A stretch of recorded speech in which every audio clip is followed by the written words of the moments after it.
अस्सलाम वालेकुम। मेरा नाम मोहम्मद उसामा है और जैसा कि हम डिस्कस कर रहे थे केमिकल काइनेटिक्स को, चैप्टर नंबर 7 है जो कि हमारे पास। तो हमने जो है एमसीक्यूज नंबर 8 पढ़ लिया था, एक्टिवेशन एनर्जी वाला, लास्ट वीडियो के अंदर। और हमने बोला था 7 को स्किप कर दिया था, तो 7 से स्टार्ट करते हैं क्योंकि दोनों इंटरलिंक थे आपस में। इसलिए पहले हमने 8 पढ़ लिया, अब हम जो है 7 की तरफ आते हैं। अच्छा, तो इससे पहले मेरी आप सबसे रिक्वेस्ट है कि अगर आप लोगों ने चैनल को सब्सक्राइब नहीं किया तो काइंडली इसको सब्सक्राइब कर दें, ताकि आने वाली जितनी भी पास्ट पेपर्स की वीडियोस हैं हमारे पास, तो वो जो है आप तक पहुंच सकें। तो कोशिश मेरी होगी कि जितने भी पास्ट पेपर्स की वीडियोस हैं, जितने भी हमारे पास पास से पिछले 15 साल के अंदर जो जो एमसीक्यूज आए हैं, या क्योंकि ज़्यादातर एमसीक्यूज रिलेटेड ही रहते हैं एक दूसरे से, तो ज़्यादातर कॉन्सेप्ट जो होता है कम से कम वो रिलेटेड ही होता है। ऐसा नहीं है कि भाई वो कॉन्सेप्ट बाहर से आ जाए, तो इसलिए जो है हम उसको पूरे पास पेपर्स को हम डिस्कस करेंगे। अच्छा, तो इसके बाद हमारे पास एमसीक्यूज नंबर 7 है हमारे पास। कह रहे हैं आपसे, it is experimentally found that a catalyst is used to. Catalyst का इस्तेमाल क्यों करते हैं? देखो, कैटलिस्ट का हम इस्तेमाल क्यों करते हैं, वह ज़्यादातर हम कहते हैं कि भाई कैटलिस्ट रेट ऑफ रिएक्शन को बढ़ा देता है। वैसे उसूलन जो होता है ना, वो क्या होता है भाई, रेट ऑफ रिएक्शन को ऑल्टर कर देता है, मतलब चेंज कर देता है। ठीक है, कैटलिस्ट रिएक्शन की स्पीड को चेंज कर देता है। अब वो कभी कभी ज्यादा भी करवा सकते हैं, कभी कम भी करवा सकते हैं, लेकिन ज्यादातर कैटलिस्ट का इस्तेमाल क्यों किया जाता है, कि भाई रेट ऑफ रिएक्शन को बढ़ाने के लिए। स्पीड रेट कहते हैं, स्पीड को रेट ऑफ रिएक्शन बढ़ाते हैं। अब कैसे बढ़ता है, थोड़ा सा ये समझना, ये थोड़ा सा लॉजिक है इसके पीछे। ये क्या करता है, जो आपकी थ्रीशोल्ड एनर्जी है उसको कम कर देता है। उसको क्या कर देता है भाई, कम कर देता है। अब कैसे? मैं आपसे कह रहा हूं कि भाई कैटलिस्ट का काम क्या है। वो कह रहे हैं कि भाई catalyst lower the activation energy. अब क्यों लोअर, वो तो आंसर हो गया कि भाई लोअर कर देगा। अब क्यों लोअर कर देगा, थोड़ी लॉजिक देखना। आपको ये बात ही पता है भाई, catalyst do not take part in reaction, reaction के अंदर पार्ट नहीं लेता। वो बस इस रेट को स्पीड अप कर देता है रिएक्शन को, या फिर स्पीड डाउन कर देता है। मैं कह रहा हूं कि भाई थ्रीशोल्ड एनर्जी, एक रिएक्शन है, थ्रीशोल्ड एनर्जी कितनी है उसकी, 100 है। और उसकी जिस तरह अभी मार्कर का लास्ट वीडियो के अंदर, लास्ट वीडियो के लास्ट में हमने मार्कर के एक जिक्र किया कि भाई मार्कर जल रहा है कितने पे, 100 पे, तो उसकी इंटरनल एनर्जी मैंने बोला 20 है। तो एक्टिवेशन एनर्जी उसमें कितनी दूंगा मैं, 80 दूंगा। तो एक्टिवेशन एनर्जी मैंने 80 दे दी, बिल्कुल सेम एग्जांपल जैसे अभी हमने पढ़ी थी। तो अब बगैर कैटलिस्ट के ये रिएक्शन हो रहा है कि वो 100 पे मार्कर जल रहा है, पहले से एनर्जी जो मौजूद है वो 20 है, और जो मैंने अपने पास से एनर्जी दी वो 80 दे दी। अब क्या हो कि मैं उसके अंदर कैटलिस्ट डाल दूं। कैटलिस्ट डालने से क्या होगा, थ्रीशोल्ड एनर्जी जो है उसकी वो कितनी हो जाएगी, वो कम हो जाएगी। थ्रीशोल्ड एनर्जी कितनी हो गई भाई, कैटलिस्ट डाल दिया। अब वो थ्रीशोल्ड, कैटलिस्ट ने क्या किया, थ्रीशोल्ड को वो 100 से किस पे ला दिया भाई, 50 पे ला दिया। तो अब 50 पे तो ला दिया, तो इंटरनल एनर्जी वो तो चेंज नहीं होगी ना भाई, एक मार्कर है वो, तो सब्सटेंस तो वैसे ही रहेगा। इंटरनल एनर्जी मतलब सेम रहेगी, 20 थी 20 ही रहेगी। लेकिन अब एक्टिवेशन एनर्जी मुझे कितनी देनी पड़ेगी, 80 तो नहीं देनी पड़ेगी, क्योंकि 100 पे तो नहीं चल रहा, 100 पे मार्कर नहीं चल रहा, वो कितने पे चल रहा है, 50 पे चल रहा है। तो एक्टिवेशन एनर्जी जो मैं दूंगा वो कितनी दूंगा भाई, 30 दूंगा। ठीक है, तो एक्टिवेशन एनर्जी पहले 80 थी, और अब कितनी हो गई भाई, 30 हो गई। तो इसलिए कैटलिस्ट ने क्या किया, एक्टिवेशन एनर्जी को लोअर कर दिया। पहले कैटलिस्ट के बगैर 80 थी, 80 था, और एक्टिवेशन एनर्जी कैटलिस्ट के साथ हमारे पास 30 हो गया। तो इसलिए इसने लोअर कर दिया किस चीज को, एक्टिवेशन एनर्जी को। कैटलिस्ट किस लिए इस्तेमाल करते हैं भाई, lower the activation energy, activation energy को लोअर करने के लिए। इंक्रीज द एक्टिवेशन एनर्जी तो हो ही नहीं सकता। लोअर द पीएच, पीएच पे इतना कोई इफेक्ट नहीं है कैटलिस्ट का। और अगर होगा भी तो पीएच जरूरी नहीं कि सिर्फ वो लोअर ही होगी, चेंज भी हो, ज्यादा भी हो सकती है, कम भी हो सकती है। Decrease the temperature of a reaction, temperature का तो कैटलिस्ट डालने से कोई इफेक्ट नहीं है ऐसा कोई खास कि भाई टेम्परेचर डिक्रीज ही होगा, इंक्रीज भी कर सकते हैं भाई कैटलिस्ट डाल के। ठीक है, तो option number A is our correct answer. In some reaction a product formed act as a catalyst. कुछ रिएक्शंस के अंदर प्रोडक्ट जो बनती है वो खुद ही, प्रोडक्ट ही एक्ट करना स्टार्ट हो जाता है एज अ कैटलिस्ट। तो वो कौन सा है भाई, तो वो कौन सा कैटलिस्ट कहलाएगा, नेगेटिव कैटलिस्ट। नेगेटिव कैटलिस्ट मैं बताऊं क्या होता है। नेगेटिव कैटलिस्ट होता है कि भाई जब भी, अच्छा कैटलिस्ट डालने से मैंने बताया कि भाई रेट ऑफ रिएक्शन ज्यादातर क्या होते हैं, बढ़ते हैं, रेट ऑफ रिएक्शन बढ़ जाता है, तो वो पॉजिटिव कैटलिस्ट कहलाएगा कि भाई रेट ऑफ रिएक्शन स्पीड क्या हो गई भाई, बढ़ गई। अब लेकिन मैंने बोला कि भाई कभी कभी रेट ऑफ रिएक्शन क्या करते हैं, कम भी हो जाता है कैटलिस्ट डालने से, तो वो कम जब होगा तो कैटलिस्ट जो कहलाएगा वो नेगेटिव कैटलिस्ट कहलाएगा। नेगेटिव कैटलिस्ट क्या होता है, when speed of a reaction is decreased by the catalyst, जब कैटलिस्ट क्या कर दे, स्पीड ऑफ रिएक्शन को डिक्रीज कर दे, तो वो जो है हमारे पास क्या हो जाएगा, नेगेटिव कैटलिस्ट हो जाएगा। ठीक है। अच्छा, एक्टिवेशन ऑफ अ कैटलिस्ट क्या होता है भाई, when activity of catalyst is increase by any substance, कोई भी एक सब्सटेंस अगर कैटलिस्ट की एक्टिविटी को, मतलब एक्टिविटी को क्या कर दे हमारे पास, इंक्रीज कर दे, कोई भी एक सब्सटेंस मतलब जो रिएक्शन के अंदर मौजूद है, वो कोई भी एक सब्सटेंस जो है क्या कर दे, कैटलिस्ट की एक्टिविटी को इंक्रीज कर दे। लेकिन यहां पे तो कोई भी एक सब्सटेंस की तो बात नहीं कर रहा ना, हम तो स्पेसिफिकली प्रोडक्ट की बात कर रहे हैं कि भाई प्रोडक्ट एक्ट करेगा as a catalyst. Heterogeneous, when catalyst and reactant are in different phase.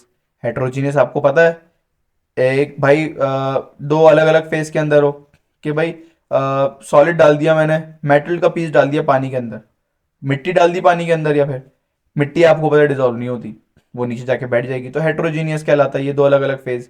तो जब कैटलिस्ट और रिएक्टेंट दोनों अलग अलग फेज के अंदर हो, तो ऐसी सिचुएशन में हम कहेंगे कि भाई कौन सा कैटलिस्ट है, हेट्रोजीनियस। और अगर सेम फेज में हो कि भाई वो भी लिक्विड हो और कैटलिस्ट भी लिक्विड हो, तो और मिक्स भी हो गया आपस में, तो हम बोलेंगे भाई होमोजीनियस कैटलिस्ट हो जाएगा। ठीक है। लेकिन इसका इससे कोई ताल्लुक नहीं है, वो मैं ऐसे ही बता रहा था, प्रोडक्ट का तो कोई जिक्र नहीं आया ना। अब वो ऑटो कैटलिस्ट क्या होता है, when one product itself act as a catalyst, जब एक प्रोडक्ट कैटलिस्ट के तौर पे एक्ट करना शुरू कर दे, तो ऐसे कैटलिस्ट को हम बोलेंगे ऑटो कैटलिस्ट। तो हमसे यही पूछा गया था, तो यही आंसर सही है। कौन सा आंसर सही है, ऑप्शन नंबर डी सही है, कि in some reaction a product formed act as a catalyst. ठीक है। अच्छा, एमसीक्यूज नंबर 10 है हमारे पास। The reaction rate is forward direction, in forward direction decreases with the passage of time because. अच्छा, rate of reaction forward direction के अंदर decrease होगा with the passage of time, क्यों होगा। ऑप्शन नंबर ए है कंसेंट्रेशन ऑफ रिएक्टेंट डिक्रीजेस, कि भाई reactant की जो कंसेंट्रेशन है वो डिक्रीज हो जाएगी। अब ये बिल्कुल वही एमसीक्यूज आ गया लास्ट टू लास्ट वीडियोस के अंदर, केमिकल इक्विलिब्रियम वाले चैप्टर के अंदर हमने इसको डिस्कस किया था, ब्रीफली डिस्कस किया था बल्कि मैं कहूँगा। हमने वो टॉपिक था ली चैटलर प्रिंसिपल का, कि भाई कंसंट्रेशन अगर रिएक्टेंट की बढ़ाऊंगा तो डायरेक्शन जो है शिफ्ट हो जाएगी टू द फॉरवर्ड डायरेक्शन। तो ये अगर आपको ऐसे भी समझ नहीं आ रही कि मैं क्या बता रहा हूँ, तो आप वीडियोस के अंदर जाके, अगर आपने नहीं पढ़ा तो आप देख सकते हैं, मगर आपने पढ़ लिया तो अच्छी बात है, आपको समझ आ रहा होगा कि मैं क्या कह रहा हूँ। लेकिन अगर आपने नहीं पढ़ा तो आपको वो वीडियो देखनी पड़ेगी। ठीक है, केमिकल इक्विलिब्रियम की, कि भाई रिएक्टेंट की कंसेंट्रेशन में इंक्रीज कर दूंगा तो डायरेक्शन जाएगी फॉरवर्ड डायरेक्शन, और अगर प्रोडक्ट की बढ़ा दूंगा तो वो आएगी टू द रिवर्स डायरेक्शन। ठीक है। तो रिएक्टेंट की कंसेंट्रेशन बढ़ाने से फॉरवर्ड जा रहा है, और रिएक्टेंट की कंसेंट्रेशन कम करने से कहां जाएगा, बैकवर्ड जाएगा, यानी कि रिवर्स जाएगा। कंसेंट्रेशन रिएक्टेंट की बढ़ाऊंगा तो फॉरवर्ड जाएगा, कंसेंट्रेशन रिएक्टेंट की कम करूंगा तो बैकवर्ड जाएगा। कंसेंट्रेशन प्रोडक्ट की बढ़ाऊंगा तो बैकवर्ड आएगा। ठीक है। और कम करूंगा कंसेंट्रेशन प्रोडक्ट की तो फॉरवर्ड जाएगा।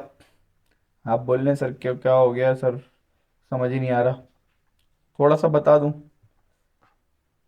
तो 100 है यहाँ पे ना रिएक्टेंट, और प्रोडक्ट जो है वो है, मैं बोल रहा हूँ कि भाई 80 है। ठीक है, प्रोडक्ट 80 है और वो 100 है। तो अब क्या होगा, ये मतलब इक्विलिब्रियम पे था, मैंने बोला दोनों इक्विलिब्रियम पे थे, 80-80 पे थे। अब मैंने इसकी कंसंट्रेशन को बढ़ा दिया, मिकदार को बढ़ा दिया, तो अब ये शिफ्ट हो जाएगा टूवर्ड्स द फॉरवर्ड डायरेक्शन। कहाँ पे आएगा भाई, ये आ जाएगा फॉरवर्ड डायरेक्शन पे, ठीक है। और फॉरवर्ड डायरेक्शन पे आएगा तो ये कम होता रहेगा और ये बढ़ता रहेगा। जैसे ही दोनों बराबर आएंगे, 90-90 पे आ गए, कम होता रहेगा 99-81। जैसे 90-90 पे आ जाएंगे, इक्विलिब्रियम में आ गया, ठीक है। तो ये बात समझ आ गई। और अगर इसको बढ़ाऊंगा तो वो कैसा आएगा भाई, इसको बढ़ाता तो वो आ जाता, यहाँ पे आ जाता, रिवर्स आ जाता, ठीक है। तो ये बात समझ आ गई कि इसको बढ़ाने से यहाँ पे आएगा, फॉरवर्ड होगा, और इसको बढ़ाने से ये क्या हो जाएगा, रिवर्स, यानी कि बैकवर्ड हो जाएगा। बैकवर्ड का हो रिवर्स का हो एक ही बात है, ठीक है। अच्छा, अब क्या पूछ रहे हैं भाई, अब समझते हैं। फॉरवर्ड डायरेक्शन डिक्रीजेस, फॉरवर्ड कम होता जाएगा मतलब बैकवर्ड जाएगा ना भाई। थोड़ा सा घुमा के पूछ दिया बस, फॉरवर्ड डायरेक्शन डिक्रीजेस मतलब बैकवर्ड की तरफ जा रहा है, सिंपल सिंपल कहो कहूं अगर तो। क्यों बैकवर्ड जाएगा, कंसेंट्रेशन ऑफ रिएक्टेंट डिक्रीजेस। क्या रिएक्टेंट की कंसेंट्रेशन बढ़ाई थी तो देखो फॉरवर्ड जा रहा है, रिएक्टेंट की कंसेंट्रेशन कम करूंगा तो आपको पता है रिवर्स जाएगा, बैकवर्ड जाएगा। तो ये ऑप्शन हमारे पास हमें लग रहा है कि भाई सही है, कंसेंट्रेशन ऑफ रिएक्टेंट डिक्रीजेस। अच्छा, concentration of product decreases, product को बढ़ा रहा था तो अब तो रिवर्स जा रहा था, लेकिन कंसेंट्रेशन को कम करूंगा तो फॉरवर्ड जाएगा। तो ये तो गलत हो गया, बैकवर्ड तो नहीं जा सकता है, तो ऑप्शन ही गलत है। The order of reaction changes, order of reaction अगर मैं चेंज करता हूं, इसका डायरेक्शन से कोई फर्क नहीं होगा, ऑर्डर का डायरेक्शन से कोई फर्क नहीं है। टेम्परेचर का भी इतना ज्यादा डायरेक्शन से कोई फर्क नहीं होगा कि भाई सिस्टम का पूरा टेम्परेचर चेंज कर दिया। हाँ, अगर रिएक्टेंट का बोलते तो मैं मानता, लेकिन पूरे सिस्टम का चेंज कर दिया तो फिर तो कोई फर्क नहीं पड़ेगा। तो इसलिए ऑप्शन नंबर ए ही जो है हमारे पास करेक्ट आंसर हो जाएगा, ठीक है। In zero order reaction the rate is independent of, zero order reaction के अंदर रेट किसके ऊपर इंडिपेंडेंट होता है, कंसंट्रेशन ऑफ द प्रोडक्ट पे, कंसंट्रेशन ऑफ द रिएक्टेंट पे, टेम्परेचर ऑफ द रिएक्शन पे, या फिर surface area of the product. Temperature पे तो हमेशा डिपेंडेंट रहता ही है, ये बात तो फिर वो सारी खत्म हो जाएगी कि भाई टेम्परेचर पे तो हमेशा रिएक्टेंट रहेगा ही। या अगर मैं बोलूं, देखो एक चीज समझो, जीरो ऑर्डर रिएक्शन की बात कर रहे हैं, ऑर्डर ऑफ रिएक्शन में हमने अभी समझा कि भाई ऑर्डर ऑफ रिएक्शन के अंदर, लास्ट वीडियो के अंदर हमने समझा था कि भाई ऑर्डर ऑफ रिएक्शन निकालना है तो रेट लॉ के अकॉर्डिंग जो ऑर्डर है वो डिपेंडेंट है सिर्फ और सिर्फ किस पे, हमने बोला रिएक्टेंट पे, मोलर कंसंट्रेशन ऑफ रिएक्टेंट पे डिपेंडेंट है, प्रोडक्ट पे डिपेंडेंट नहीं है, सिर्फ और सिर्फ किस पे होगा, रिएक्टेंट पे डिपेंडेंट होगा। तो देखो यहां पे आओ जरा, यहां पे दो जगह पे तो प्रोडक्ट ही नजर आ रहा है हमारे पास, एक तो कंसंट्रेशन ऑफ प्रोडक्ट नजर आ रहा है और surface area of the product. तो ये दो तो ऑप्शन ऑलरेडी खत्म हो गए, ऑप्शन नंबर ए भी खत्म हो गया, ऑप्शन नंबर डी भी खत्म हो गया। तो ये दोनों ऑप्शन हमारे पास ऑलरेडी खत्म हो गए। तो ये जो है ना, इसीलिए मैं कहता हूं कि भाई आपको कोई भी एमसीक्यूज अटेम्प्ट करना है उसके लिए आपका बहुत ज्यादा पढ़ना तो मायने रखता है, लेकिन उसके साथ साथ आपका थोड़ा presence of mind, at least MCQs attempt करने के लिए प्रेजेंस ऑफ माइंड कितना मौजूद है आपके पास। और एमसीक्यूज आप जब सॉल्व करोगे ना, इस तरीके के एमसीक्यूज सॉल्व करोगे पास पेपर्स के, तो आपको समझ आएगा कि यार हमें presence of mind MCQ solve करते हुए कैसे रखना होता है। अपने आप को जब पेपर देने जाओ, टेस्ट देने जाओ, अपने आप को फ्रेश रख के जाओ, नींद पूरी करके जाओ, ठीक है। और कोशिश करो ज़्यादा ज़्यादा रिवीजन करो ताकि आपको चीज़ें समझ आए। अब जैसे इतनी आसान सी चीज़ थी कि भाई अगर आपको ये एमसीक्यूज नहीं आ रहा कि यार order of reaction rate is independent of, यार रेट पढ़ा तो है कि भाई रिएक्टेंट पे डिपेंडेंट होगा, प्रोडक्ट पे डिपेंडेंट नहीं होता, लेकिन अब यार समझ ही नहीं आ रहा, कंसेंट्रेशन है, कंसेंट्रेशन ऑफ प्रोडक्ट है, तो दो ऑप्शन तो वैसे ही खत्म हो गया ना यार, कंसेंट्रेशन भी खत्म हो गया और साथ साथ सरफेस एरिया भी खत्म हो गया। दो ऑप्शन हमारे पास ऐसे ही खत्म होगा। अब बचते हैं बस दो ऑप्शन कि भाई किस चीज के इंडिपेंडेंट है, क्या कंसंट्रेशन के इंडिपेंडेंट है या फिर टेम्परेचर के इंडिपेंडेंट है? दो ऑप्शन तो खत्म हो गए कि भाई प्रोडक्ट के ऊपर तो वो डिपेंडेंट ही नहीं होगा, तो फिर किसके ऊपर डिपेंडेंट होगा? या तो ऑप्शन नंबर बी होगा या तो ऑप्शन नंबर सी होगा। तो रेट ऑफ रिएक्शन जो होता है हमारे पास, वो इंडिपेंडेंट होता है हमारे पास किस चीज के? या तो टेम्परेचर के या तो कंसंट्रेशन के। तो करेक्ट आंसर, अच्छा मैंने उसको सॉल्व नहीं किया हुआ, तो करेक्ट आंसर जो है हमारे पास किस चीज के इंडिपेंडेंट होता है, वो होता है कंसंट्रेशन ऑफ रिएक्टेंट। ठीक है, टेम्परेचर पे डिपेंड करेगा रेट ऑफ रिएक्शन, स्पीड जो है टेम्परेचर पे डिपेंड करती है हर जगह पे। अच्छा जीरो ऑर्डर, पहले तो जीरो ऑर्डर कैसे हो सकता है? जीरो ऑर्डर क्या हो सकता है? क्या पॉसिबिलिटी है जीरो ऑर्डर होने की? हमने बोला कि भाई, लास्ट वीडियो हमने डिस्कस किया कि भाई rate of reaction is the, जो भी पावर हमारे पास होती है किस चीज की, रिएक्टेंट की, तो द सम ऑफ रिएक्टेंट जो होता है हमारे पास, उससे हम क्या निकालते हैं? ऑर्डर ऑफ रिएक्टेंट निकालते हैं कि भाई कौन सा ऑर्डर, फर्स्ट ऑर्डर है सेकंड ऑर्डर है। ठीक है, सम ऑफ रिएक्टेंट से। लेकिन जीरो ऑर्डर क्या होता है हमारे पास? जीरो ऑर्डर होता है हमारे पास जब भी हम कहते हैं कि कोई भी रिएक्शन हमारे पास in the presence of sunlight होगा, कोई भी reaction in the presence of sunlight होगा, तो उसका ऑर्डर क्या होगा हमारे पास? जीरो ऑर्डर होगा इन द प्रेजेंस ऑफ सनलाइट। जैसे आपको पता है फोटोसिंथेसिस, फोटोसिंथेसिस एक हमारे पास जीरो ऑर्डर रिएक्शन है, उसका ऑर्डर क्या होता है? जीरो होता है, क्योंकि वो सनलाइट की प्रेजेंस में होता है। तो इसलिए हमारे पास कंसेंट्रेशन ऑफ रिएक्टेंट पे डिपेंडेंट नहीं है, टेम्परेचर ऑफ रिएक्टेंट पे फिर भी डिपेंड कर सकता है। ठीक है, तो एमसीक्यूज नंबर 11 हो गया ये हमारे पास। अच्छा, फिर उसके बाद एमसीक्यूज नंबर 12 है, इफ द रिएक्टेंट और product of a chemical reaction can absorb ultraviolet, visible और इंफ्रारेड रेडिएशन। अगर हमारे पास कोई भी रिएक्टेंट या फिर प्रोडक्ट किस किस चीज को एब्जॉर्ब कर ले, या तो वो अल्ट्रावायलेंट रेडिएशन को एब्जॉर्ब कर ले, विजिबल रेडिएशन को एब्जॉर्ब कर ले, या फिर इंफ्रारेड रेडिएशन को एब्जॉर्ब कर ले, तो हमारे पास the rate of chemical reaction can best be measured by which of the following methods. किस मेथड के थ्रू हम जो है उसको फिर निकाल कैलकुलेट कर सकते हैं?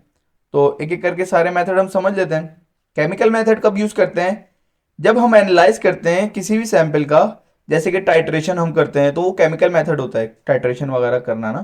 तो लेकिन अल्ट्रावायलेट का तो इसका कोई जिक्र नहीं है कि एब्जॉर्ब कर रहा हो अल्ट्रावायलेट को, सनलाइट को एब्जॉर्ब कर रहा हो, किसी भी रेडिएशन को एब्जॉर्ब कर रहा हो, तो कोई इसमें जिक्र तो नहीं है। ग्राफिकल मेथड के अंदर क्या करते हैं? Data is plotted in determining rate. तो डेटा प्लॉट करके, मतलब जो भी डेटा हमारे पास गिवन है, रेट को डिटरमाइन कर सकते हैं, लेकिन एब्जॉर्बेंस का तो कोई ताल्लुक नहीं है ना, कि भाई लाइट को ऑब्जॉर्व कर रहे हैं, सनलाइट को ऑब्जॉर्व कर रहे हैं, उसका कोई ताल्लुक नहीं है। ठीक है, डिफरेंशियल मेथड के अंदर क्या होता है? Mathematically approach.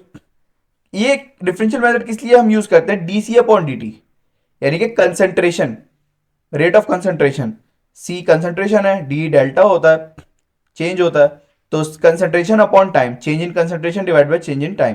तो कंसेंट्रेशन तो निकाल लेंगे, लेकिन एब्जॉर्बेंस का तो फिर भी कोई ताल्लुक नहीं आया ना यार। तो एब्जॉर्बेंस तो सनलाइट को विजिबल रेडिएशन वगैरह एब्जॉर्ब तो करने का कोई भी बात जिक्र आए नहीं। तो इसका मतलब 14 एमसीक्यूज ही हमारे पास सही होना चाहिए, जो कि है स्पेक्ट्रोस्कोपी। स्पेक्ट्रोस्कोपी क्या होती है? स्पेक्ट्रोस्कोपी जो कि फॉलो करती है एक बियर्ड लैम्बर्ट्स लॉ होता है। क्या कहता है लॉ ये वाला? कहता है कि भाई concentration is directly proportional to the absorbance. Concentration, जितनी कंसेंट्रेशन ज्यादा होगी उतनी एब्जॉर्बेंस क्या होगी? ज्यादा होगी। तो अच्छा, एक बात मैंने आपको बोली थी, बताई थी कि भाई आपने याद करनी है दूसरा एमसीक्यू जब पढ़ रहे थे, कि भाई रेट कब डिटरमाइन होता है? जब कोई चीज क्या कर रही हो? वेरी कर रही हो, चेंज हो रही हो। तो जब कंसेंट्रेशन चेंज होगा तो इसका मतलब रेट निकल सकता है। कंसेंट्रेशन के चेंज होने से क्या निकल सकता है? रेट निकल सकता है। कोई भी प्रॉपर्टी वेरी कर रही हो, वहां पे हमने बात की थी, अगर आपको याद हो, कंडक्टिविटी की बात की थी कि कंडक्टिविटी वेरी हो रहा है, चलो भाई रेट निकल जाएगा। यहाँ पे कंसेंट्रेशन वेरी होगा तो इसका मतलब चलो भाई क्या निकल जाएगा? रेट निकल जाएगा। अब कंसेंट्रेशन से रेट तो निकल रहा है, लेकिन क्यों निकल रहा है? क्योंकि एब्जॉर्बेंस क्या हो रही है, बढ़ रही है, कम हो रही है, लाइट ज्यादा एब्जॉर्ब हो रही है, तो इसका मतलब कंसेंट्रेशन अब क्या होगी भाई, ज्यादा होगी, लाइट कम एब्जॉर्ब हो रही है।